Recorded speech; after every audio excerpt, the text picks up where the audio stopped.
The Blood Countess, Elizabeth Báthory. In the late 1500s, deep in the forests of Hungary, there lived a noblewoman named Countess Elizabeth Báthory. She was rich, powerful, and came from one of the most respected families in Eastern Europe. But behind her castle walls, a nightmare was unfolding. Rumors began to spread. Girls who went to work in her castle, peasants, maids, servants, disappeared. One by one, some said they ran away. Others whispered of something far more terrifying. In 1610, authorities finally investigated the castle. What they found was horrifying.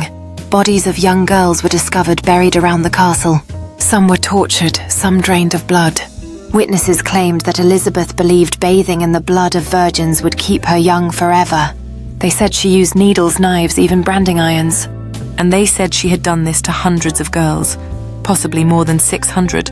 Elizabeth Báthory was arrested, but because of her noble status was never executed. Instead, she was sealed inside a small room in her own castle with just a tiny slot for food.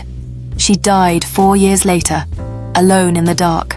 To this day, she is known as the Blood Countess, and many believe she was one of the inspirations for the vampire legends that came later, even Count Dracula himself. Legends speak of her beauty and cruelty, intertwining tales of her dark deeds with whispers of eternal youth and bloodlust. As the moonlight casts eerie shadows, stories of the Blood Countess continue to captivate the imagination, blending fact with folklore.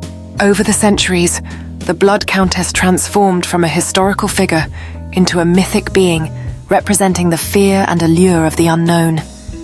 Each retelling adds layers to her story, cementing her place in the annals of horror. As time marches on, the legend of the Blood Countess evolves, inspiring countless adaptations in literature and film.